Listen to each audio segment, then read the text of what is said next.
Okay guys, so we're talking about hiring employees. T630 on the trail. So I'm gonna take you a little trip by the boatyard here. I was down by the water. Absolutely beautiful spot over here.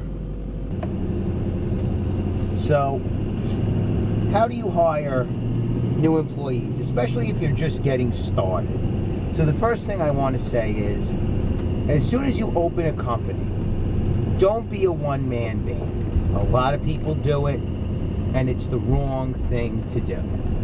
Now, when I started doing the landscaping, sod or whatever, I didn't do lawn maintenance. And I hired a couple of people. I didn't do it myself. Because you as the owner, you have other things to do than to be the general laborer on the job. Okay guys, I just want to cut into the video for a minute. Now what I mean is, by not being a one-man band, is I'm saying hire 1 or 2 employees to do the work. I'm not saying that you never ever work on the site, because I work on the site as well. But my point is that if you bid a particular job and you do it yourself, it may take 3 days. But if you hire an employee or 2 employees to do the work for you, let's say it would take 2 days or a day and a half. Now you're out bidding more jobs, you're writing proposals, you're meeting with potential clients, you're buying materials for the next job, you're moving equipment, you're paying bills, you're doing things that you should be doing as the business owner. And if you finish that job a day quicker than if you did it by yourself, you're already on to the next job site making more money. So you're maximizing profitability. Even though your labor cost has increased, your productivity has increased, which means profitability will increase. It all goes hand in hand. And when you try to do it all by yourself, you never get anywhere. The jobs take too long, and you're actually draining money out of the account because you're accomplishing less work for the same amount of money. Hope that made sense. So what you want to end up doing is hiring a couple of employees. Now, a lot of people, they want to go through thousands of interviews. I need to find that perfect employee, the right employee. Listen, what is the definition of a perfect employee? There is none. Okay, so the definition of a perfect employee is an employee who actually shows up to the job every day, will call you when they're not going to come in, and they actually learn how to do the work. They don't want to be like a bottom feeder and never learn and never take the next step, and they always wait to be told what to do for the next step. So what you want to do is you want to try to find a person who will take the next step. You show them what to do, and then they're not afraid to go ahead and do it on their own and do the next step without being told. For people who are looking for that perfect employee, who feel that they want the employee to care or love or be dedicated to the business as much as them, you're not going to find it. You're the only one who's going to be dedicated to yourself. My point is, don't be so particular, and try to give people a chance when they come into your company. So I just hired a couple of new employees. We're just super busy, and they have concrete experience. So the first employee that came, it was a tale of 2 different people.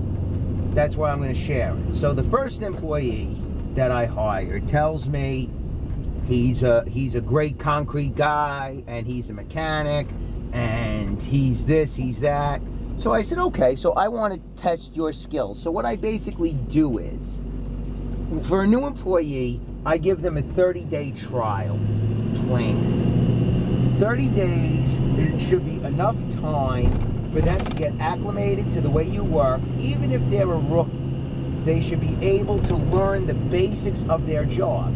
And if you're hiring someone who claims to be experienced, they should start shining within a week. Now, of course, there's going to be a shy period, especially if you have existing crew and they're being added. And they also have to understand that they're the last person in, so they're not going to be able to demand quite the amount of money that maybe your existing employees can. But you know, skill level matters, obviously. So this first employee, he was taken back by what I had said. He didn't like it. He said, but I'm a mechanic, I demand more money. I said, okay, but you're telling me that you have these skills. I don't see them. I don't know what you do. And just because you have experience doesn't mean that you're doing it right. And it doesn't necessarily mean that you fit in with what we do and how we operate. I said, so there's got to be like a feeler period to see how everything goes.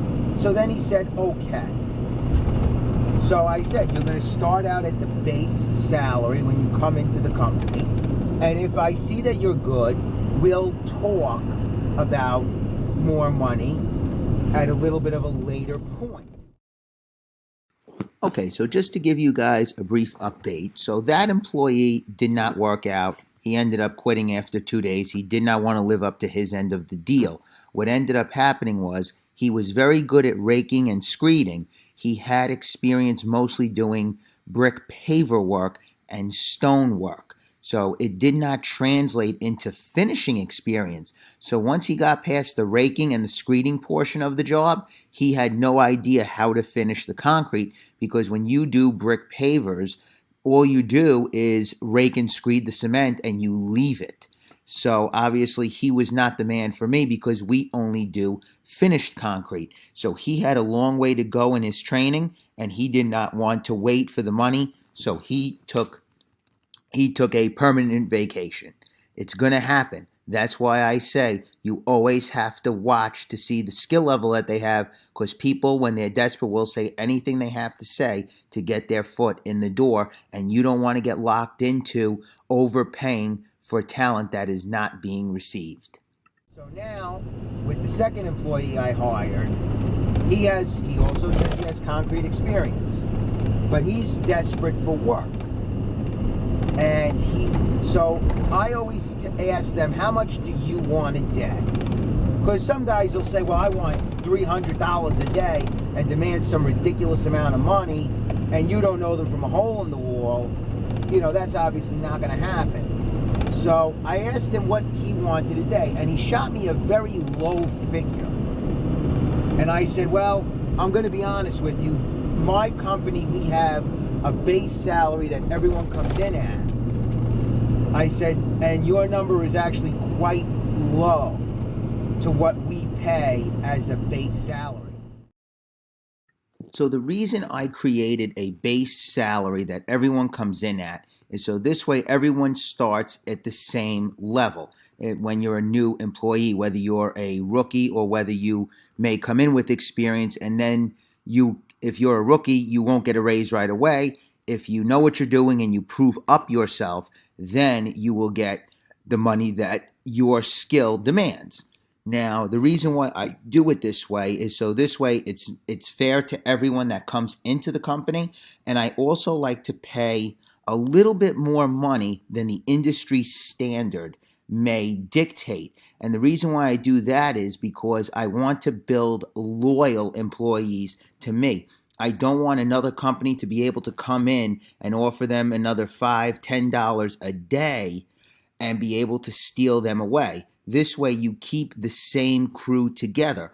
So the crew that stays together works better together, learns better, and ends up making more profit at the end of the day. And now to cover my 30-day assessment. So I like to make the guys work 30 days. Okay? That's a month. If they can't integrate into the system, or if they're rookies and they're just not getting it, then it's time to cut them loose. Okay, so the way I came up with the 30-day assessment was I had hired an employee to come into the company quite a few years ago. And I ended up keeping him for 9 months.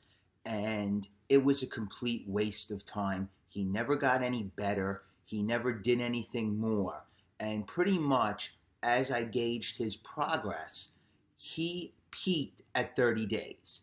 Whatever little bit he learned and whatever little bit he was able to accomplish, it was done in 30 days. And for the other 8 months that I had held on to him, he never got any better. He actually started to decline a little bit, and he just never really took on to the work that he needed to do. So I could have saved thousands of dollars in salary, thousands of dollars in taxes. You cut the guy loose, and you find somebody else. Okay, so to put the controversy to bed on should you be hiring a rookie or someone who is experienced, if you're hiring your very first employee and you just opened your business and this is the first person in the door, it's kind of irrelevant what type of person you hire, because if you're hiring someone with experience from another crew, it's kind of irrelevant because there's no one else there inside the company. It's just you and then that employee. So the comparison that I'm going to make is I would rather, at this point in my career, I would rather hire a rookie and train them because I already have an established crew. And we, meaning myself and my employees, can train the new employee to the point where they work within our system and they learn our ways. Everyone has a different way. I'm not saying it's right or wrong, but we like to work a certain way and we like to accomplish a certain amount of work a day. So different companies have different expectations. And the other thing is that they come in at a base salary and you give them raises as they grow with you. If you hired someone with experience, they're going to be higher on the pecking order and they never want to come down on the list. They want to be, if they were the number 2 man at their other company, they basically want to be the number 2 man in your company. And that's not going to work out because you already have experienced, established people in those positions. So that employee kind of becomes disgruntled. They want the same money they were making with the other company. And I tend to find it just creates problems when you do that. So in my personal experience, I would rather hire a new person and train them and take the time to train them rather than hiring someone who knows everything right off the bat. So that's the way I like to approach it. So like I said, if you are a new startup company, you have no employees, that point that I just made is totally irrelevant. You could do whatever you want. But on the flip side of the coin, if you have an established crew, then you can hire a rookie and train them as needed. So I hope this video has helped you out. Any questions, comments, leave them down below. Thank you for watching. And as always, please remember, be safe, take care, and I will talk to you guys soon. Thanks for watching, as always.